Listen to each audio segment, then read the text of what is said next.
Well, good morning, everybody. It is great to see y'all this morning. My name is Paul, and I'm one of the pastors here this morning. We are starting this new series, as Pastor Mike said, called Christian. And just to kind of get warmed up as we get our brains turned on and thinking, I have a little bit of pop quiz. Did anybody wake up this morning and think, I really could use a pop quiz today? Yeah. All one of you. Awesome. Yeah, that was the guy who sat in the front row in school. Anyways, little pop quiz here this morning. We're gonna see an image up here, and I want you to tell me what this image represents. So what is that? Adidas. Okay, you guys are good. Okay, what about this? Okay, so yep, confirmed. Pepsi. Okay. Does anyone in here? I'm not gonna do any brand preferences. Okay. Oh, Walmart. Okay, Walmart. You are correct. Okay. What about this? All right, and yes, we are all slaves to them. Yeah.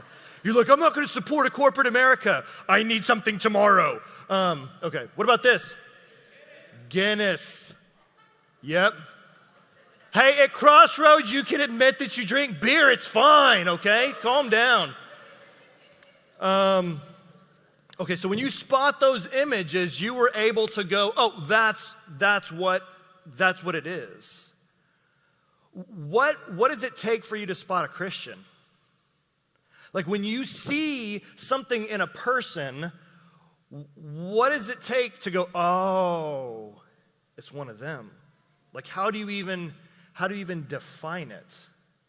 Because for some people, there are some things that have a more definite, like if I say, what is a welder? You could be like, someone who welds. What's a comedian? Someone who makes people laugh if they're good. What's a Canadian?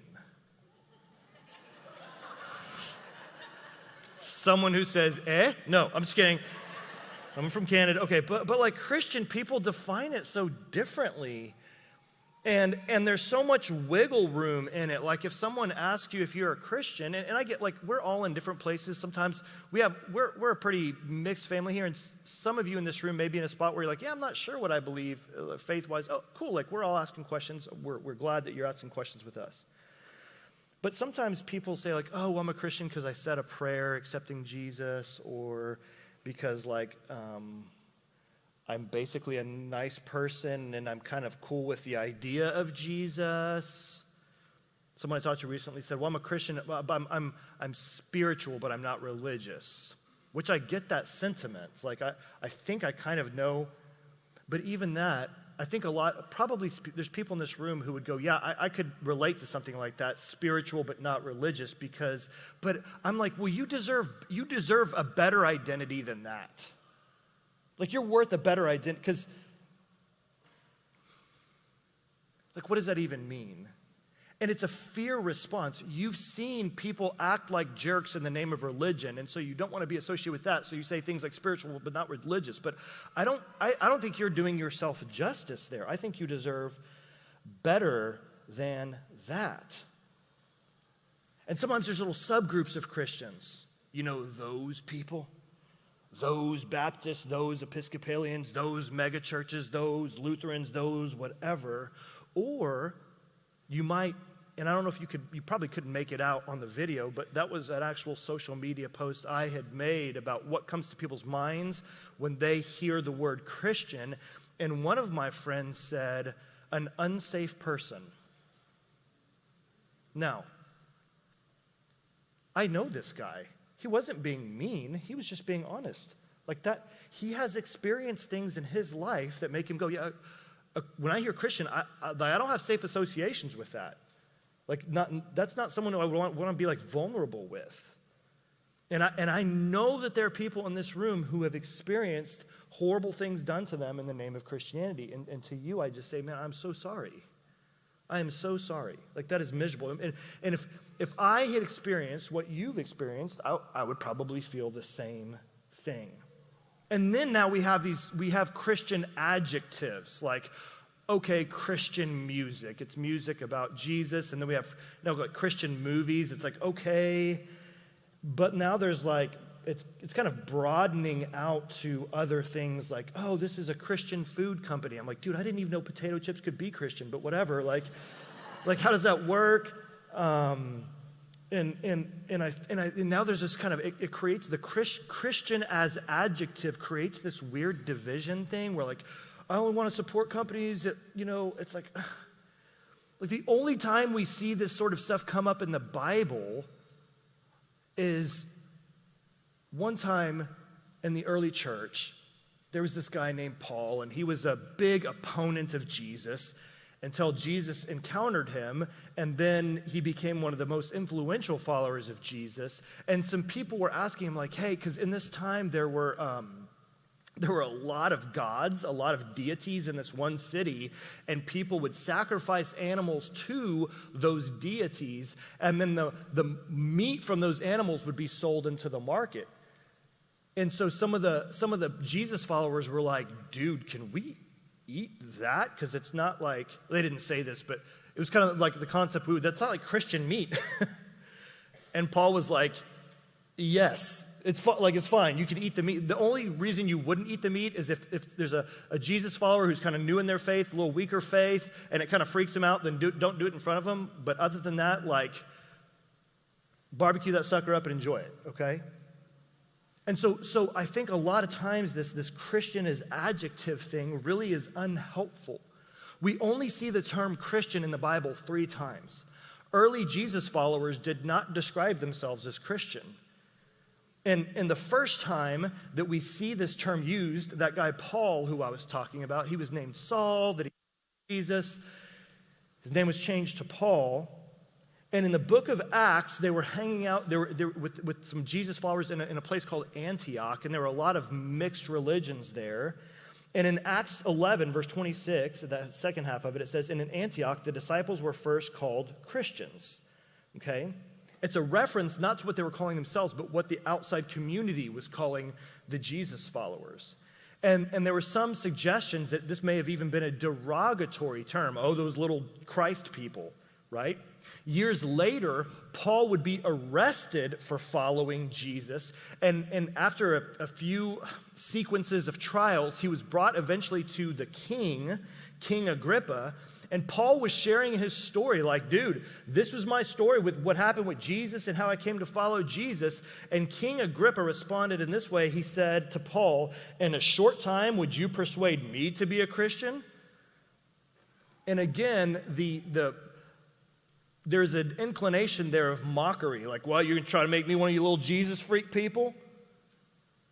And so the final time that we see this word Christian used in the Bible, Peter is writing to people, and he's saying, hey, look, there were some people who hated Jesus, and they messed with Jesus. So if you follow Jesus, there are going to be some people who mess with you too. And he says, if anyone suffers as a Christian, let him not be ashamed, but let him glorify God in that name.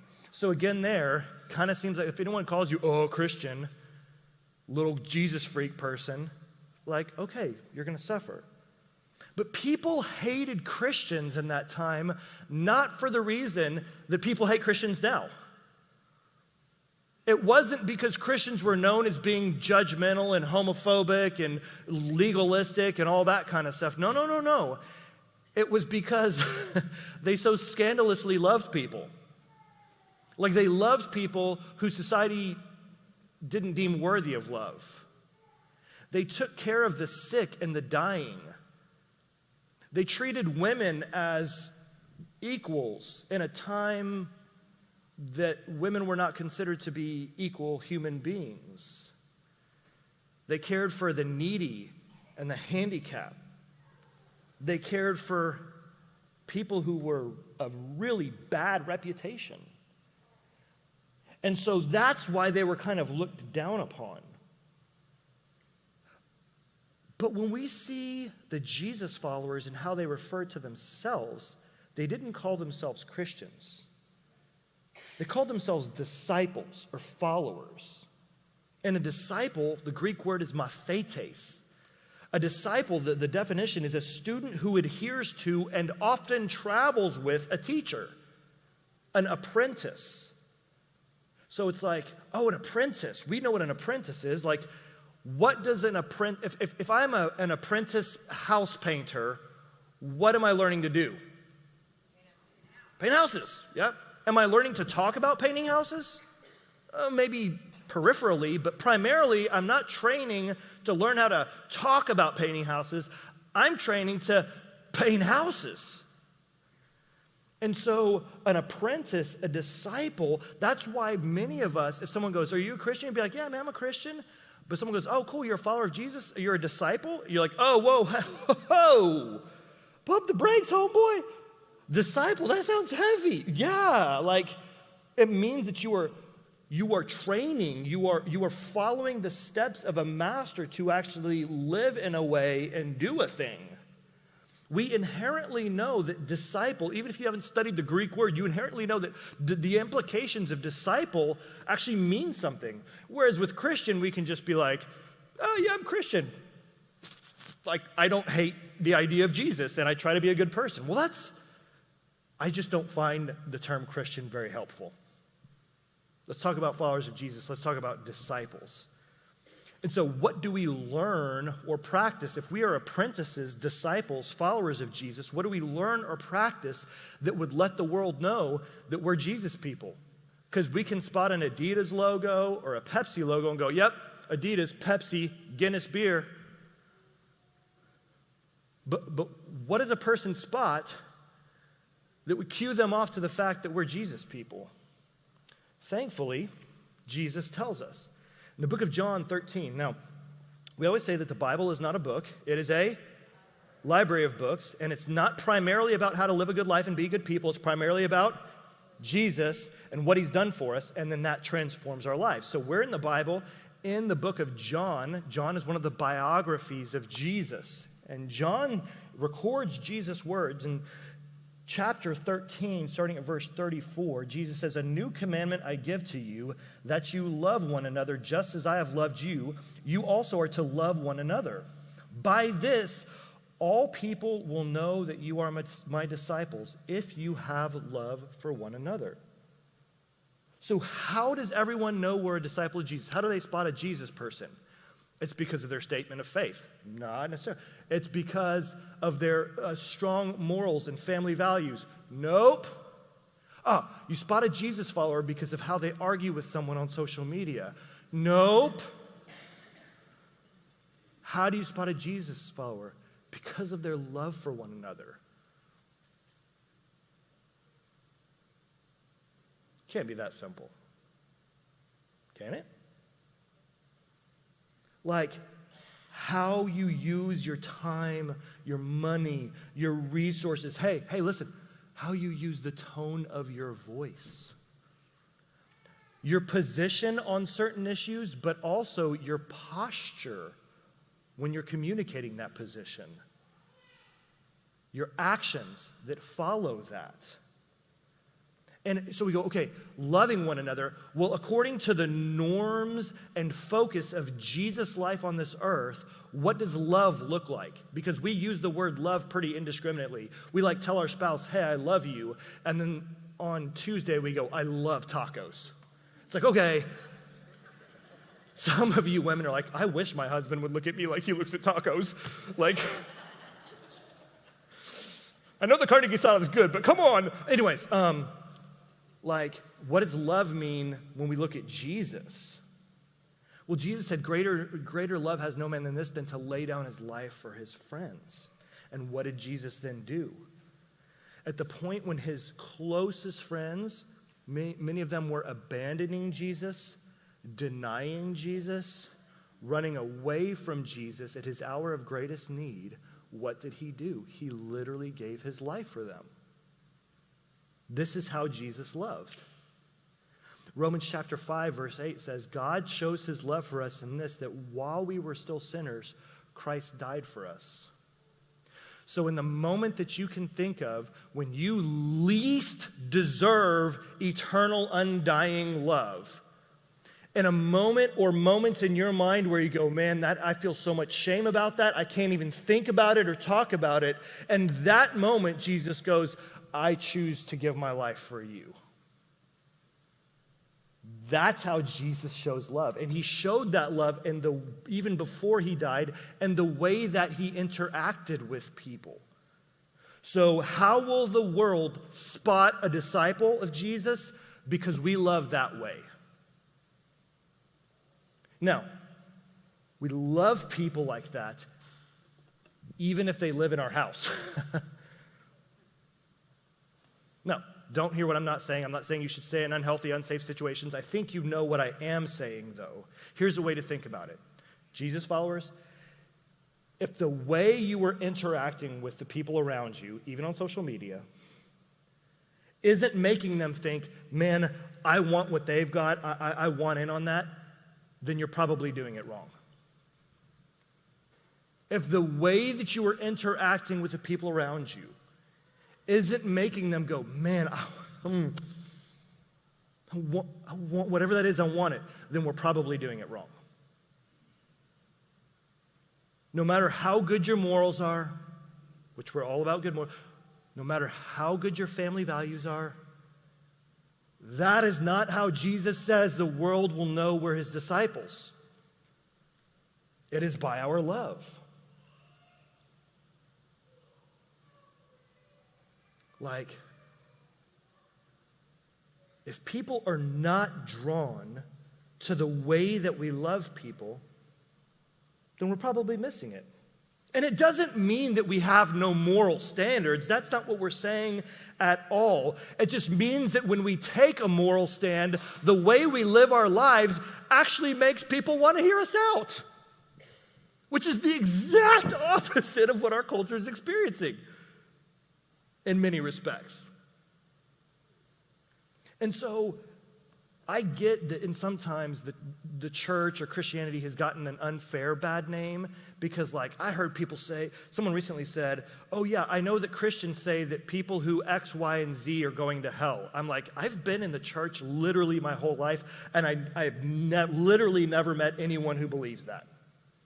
But a couple fringe people on TV or social media or whatever say that, and so it gets an unfair bad name. But that notwithstanding, the people who conflicted with Jesus the most were not people that opposed his moral stances. The people who conflicted with Jesus the most actually had great family values, great morals. They conflicted with Jesus because he was saying to them that they actually need a Savior, that they are not morally upright enough to earn God's favor. That was greatly offensive to them. Jesus took a moral stand on issues, but the way he did so and the way he lived his life and the way he interacted with people was that when people were morally reprobate, when they were morally bankrupt, they actually were drawn to him. What if we did that? Like, what if we lived that way? It's like, well, man, that's a lot harder than spouting off on Facebook. Spouting off on Facebook's a lot easier. Then I don't have to actually invest in, like, anyone's heart. But Jesus says that's how the world will know that we are his followers. And so, even in the early church, when they had to confront moral issues like the Apostle Paul in the book of Corinthians, the confrontation when the church was taking on the moral temperature of the culture around it, Paul didn't confront the culture, he confronted the Jesus followers. So that, again, the defining factor to the world around was, oh my goodness, I can't believe how they love. We see it echoed also in John chapter 17. Listen to this prayer of Jesus in John chapter 17, verse 20. Jesus is praying, he goes, I do not ask for these people only, but also for those who will believe in me through their word, that they may all be one, just as you, Father, are in me and I in you, that they may also be in us, so that the world may believe that you have sent me. The glory that you have given me, I have given to them, that they may be one even as we are one, I and them, you and me, that they may become perfectly one, so that the world know that you sent me and love them even as you loved me. So how will the world know that Jesus was sent? By the way we love one another, by our unity. And so part of my role today is to help us as Jesus, for those of us who are Jesus followers, go like, how do we live out this thing called the Christian life? First of all, don't call it the Christian life. Call it following Jesus. Call it being a disciple. Like that's what I do. It's because I don't even want to take on that name anymore, the C word, because like it doesn't mean anything. And what it does mean something, it means something bad. So the reason I also don't like that term is because I can excuse a lot of stupid behavior under the guise of Christian. And a lot of times when I want to react a certain way, I can put it under that and like excuse it. So like I believe we got to kind of call one another together here and say, we're learning how to follow Jesus, okay? So I've heard this enough in Christian circles, I feel like I need to address it. And I wasn't going to say this, but I feel like I need to. Like, here are two hints that we're probably getting it wrong. If you're ever making an argument or conducting yourself in a way and justifying it by saying, well, Jesus flipped over tables, or justify it by saying, well, the prophets, let me deal with those one by one, okay? I've heard more Christians justify being a jerk by saying, well, Jesus flipped over tables. Oh, okay, so first of all, yes, Jesus did flip over tables once, and he did so in a very measured, calculated way in a time and place for a distinct purpose. He wasn't losing his cool. If you ever have questions about that, I would love to talk with you about it. He actually planned it out. I was talking with my daughter and some of her friends. I love that my kids have friends who are awesome. And I was talking with them. They were asking some Bible questions. And I gave this example. I wanted to give it to you now. Like, if my daughter is in the street and a car is coming to hit her, and I run out and I throw her onto the sidewalk because she doesn't see the car coming. I'm trying to save her, and I throw her onto the sidewalk to help her miss the car. Do you then go, oh, hey, if you're going to follow Paul's leadership, you need to throw your kids on sidewalks? No, that's taking it totally out of context. That like something happened at one time in one place. That's what you're doing when you say, well, Jesus flipped over tables. Jesus wasn't being a jerk. He was being a savior.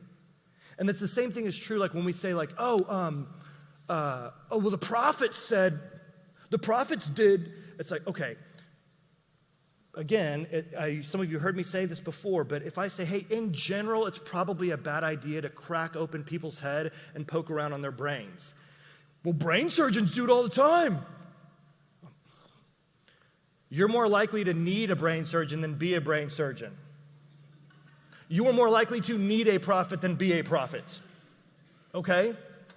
So my point is, if we are using things like that just to justify being jerks, let's do ourselves a favor, take our hand and put it over our mouths and stop talking. If the general norm, God help us, if the general norm is not that people are drawn to the way that we love others, we are getting it wrong. And so we need to stop the back battery of our moral uprightness and start loving people. Saying we shouldn't have moral standards? You know that's not what I'm saying. Stop it. I'm saying the world will know that Jesus is Jesus by the way that we love people. And then they will be going, wait, what is this Jesus about? This is not my words. This is Jesus. So, one more thing at the end of this text in John 13, verses 36. So Jesus had just said these things about like, hey, the way the world will know each other, know that you're my disciples, is by the way you love one another. Okay, cool.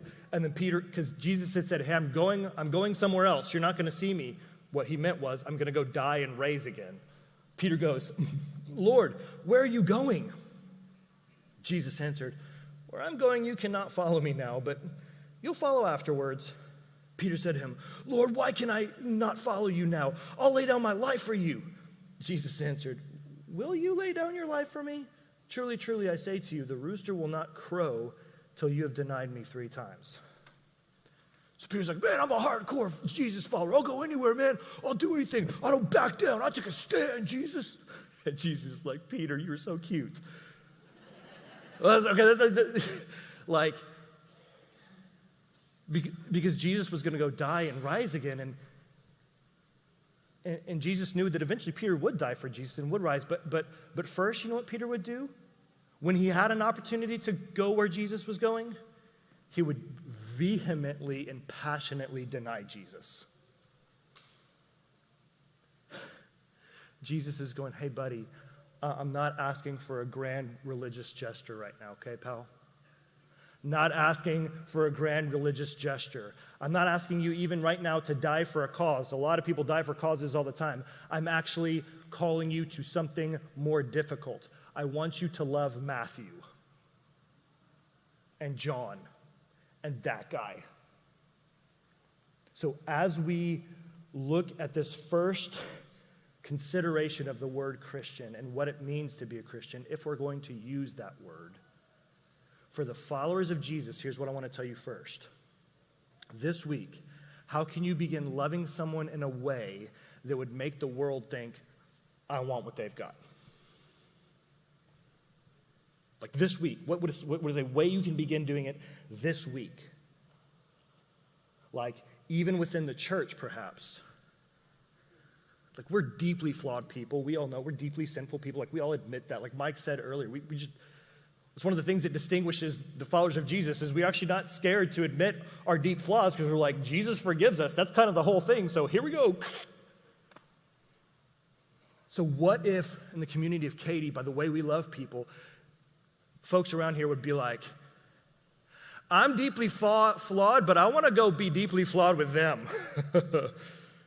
Because they're deeply flawed in a way that they're actually honest about it, and a way that then the message actually begins transforming them, and their lives aren't even defined by flaws anymore. There's actually health, there's recovery, there's healing, marriages are getting better, addictions are being conquered. Like, I want to go be deeply flawed there.